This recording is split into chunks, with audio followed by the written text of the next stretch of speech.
안녕하세요. 저는 촌부대학교 행정학과 대학원생 하태홍입니다. 오늘은 제가 발표 주제는 코로나19에 대한 중한 정부의 방역 정책과 개선 방안 연구입니다. 발표 순서는 서론, 본론, 정부의 방역 정책의 시사점, 결론 이렇게 나왔습니다.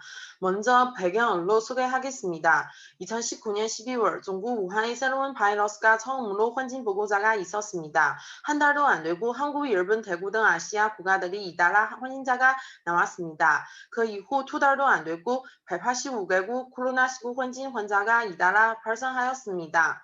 2020년 3월 12일 코로나19에 대한 세계보건기구는 세계적 대유행병을 선포했습니다. 코로나19는 인류 사회에서 최근 100년 동안 발생한 가장 심각한 공중보건 사건입니다. 중국은 세계 최초로 코로나19 환진자가 발견한 보고했고 우한은 한 달 세계에서 가장 심각한 발생 도시이었습니다. 하지만 중국은 코로나19 전국적 확산을 빠르게 억제해서 코로나19의 발전을 안정시키고 독재했습니다. 올해 10월까지 중국은 해외 유인 환진자와 국경 도시에서 간간히 환진자가 나온 것이 제외하면 오랜동안 안정기를 유지하고 있습니다. 반면 한국은 코로나19 일찍 발생한 국가여서 처음에 코로나19 발현 효과가 좋았습니다. 정부가 방역 정책 순탄되면서 국내에서의 대규모 환자를 억제하고 있습니다. 그러나 한국의 상황은 좀처럼 진전되지 않고 있습니다. 신천지 교회 이태원 사건과 수도권 집중 발생 등 3차 대유행이 이어지면서 올해 7월에 4차 대유행 발생 위기를 맞았습니다. 한국에서도 인도의 변종 바이러스가 번지고 있습니다. 상황이 심각해지면서 방역을 비상을 걸려 있습니다. 먼저 코로나19에 대한 중국 정부의 방역 정책 소개하겠습니다. 중국 정부는 코로나19 발생 1차 시기 최고 의사결정 지도자 체계를 구조했습니다. 우한시 76일간 봉선을 정책을 정부의 긍정적인 대책으로 전국 다른 성에서 대규모 확산을 막았습니다. 구체적인 방역 정책은 8가지 있었습니다. 첫 번째, 정시 전면 공개되는 투명화 발표하고 민众의 이해 강화했습니다. 두 번째, 마스크 강제 착용 예방 지시 복용했습니다. 세 번째, 사회 결립과 교통 통제 정책을 실시하였습니다. 우한시 봉선 실행했습니다. 네 번째, 상황 변화에 따라 구종 정책을 실시간을 조정했습니다. 빠르게 방광산, 레슨산 병원을 세우고 의료 보장을 해주고 있었습니다. 이후 많은 방산병원도 세웠습니다. 다섯 번째, 코로나 발생 초기에 전국 이민이 자가 격리를 했습니다. 여섯 번째, 관련 법률을 반포하여 위기 재발을 근절하였습니다. 일곱째, 해외 인구자에 대한 통제를 강화했습니다. 여덟 번째, 백신 빨리 개발하고 대규모로 생산하고 2020년 전국적으로 예방접종을 장려하고 있습니다.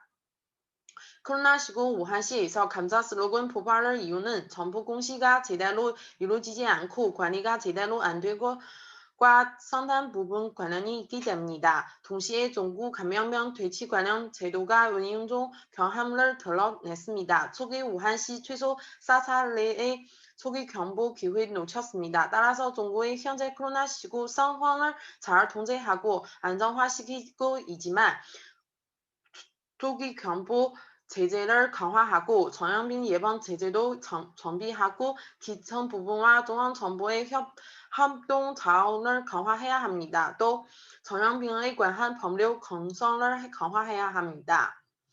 다음에 코로나19에 대한 한국 정부의 방역 정책 소개하겠습니다. 코로나19는 한국 최고 수준의 전염병 경보 초발시켰으며 총리가 직접 이르는 중앙재난안전대책본부가 전염병 대응 기획하고 지도했습니다. 구체적인 방역 정책은 8가지 있었습니다. 정부 신속 관련 정책 시행되었습니다. 빨리 학계 안전 해서 검사 진행하였습니다. 현대 IT 통신 기술 정보니 활용할 방역 초점을 나섰습니다. 단기병 진료로 의존한 환자에게 의료 자원을 집중시켰습니다. 병영 정책을 위반자를 입법을 통해 처벌하고 생활 병영을 중시해야 합니다. 신규한 상황에 따라 4가지 병영 응답 등급을 선정했습니다. 등급에 따라 유지되는 사회적 거리를 다룹니다. 해외 입국자에 대한 14일 자리 격리 정책 진행하고 동시 모바일 앱으로 위치 추적 조치를 시행합니다. 백신을 동의하여 국민들에게 예방 접종을 권장하고 있었습니다. 코로나19 발생하기 전에 한국 정부는 해외 수입을 통제하는 것을 종용시하며 국내 병세 전파를 대한 관리가 엄격하지 않아서 병세 발생은 갑자기 대규모로 확산되는 심각한 문제를 야기하였습니다.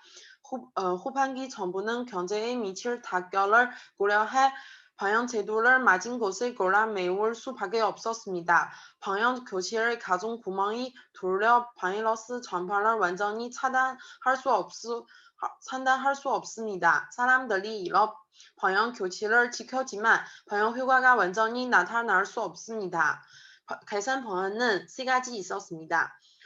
첫 번째, 정부는 코로나19의 심각성, 위해성을 국민에게 복음하고 방역 인식을 높여야 합니다. 두 번째, 정부 자가격리 유흥업소 일시 배천, 백신 접종 추진하는 정책을 진행해야 합니다. 세 번째, 해외 입국자에 대해서 반드시 단속 강화해야 합니다.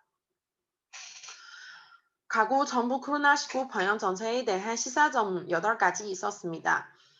첫 번째, 정부는 공공위생 위기 사건을 발생할 경우 정부는 자세와 협조 중시하고 공공위생 사건을 처리와 연결한 관련 부처를 협조 조용해야 합니다. 두 번째, 전염병 풀발할 때 정부 제일 먼저 전염병 범위를 선포해야 합니다. 세 번째, 전염병 통제 조치 실시해야 합니다. 네 번째, 유동인구 관리해야 합니다. 다섯 번째, 공중위생 위기 사태를 발생한 후에 위기 상태로 인한 이민의 공황을 낮춰야 합니다. 여섯 번째, 위기 사건을 발생한 후에 정부는 사회 경제 문제를 중시해야 합니다. 일곱 번째, 과학기술 발전을 추진하고 위기 대응 방면 전문자가 증가시키고 위기 경보 능력을 증강해야 합니다. 여덟 번째, 위기 발생 이후 정부는 사회 생활 안전을 지켜야 합니다.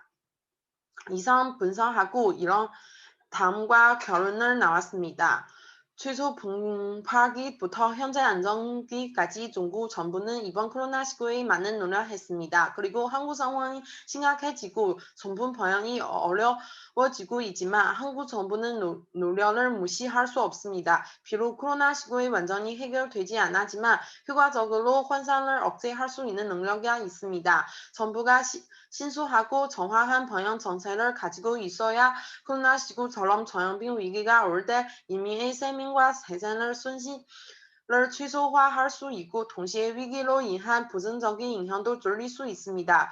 코로나19 아직 끝나지 않아서 어느 나라 정부도 코로나19에 대한 범죄를 깨르지 해서 안 되면 국민 생산과 안전을 위해 방역 계속해야 합니다.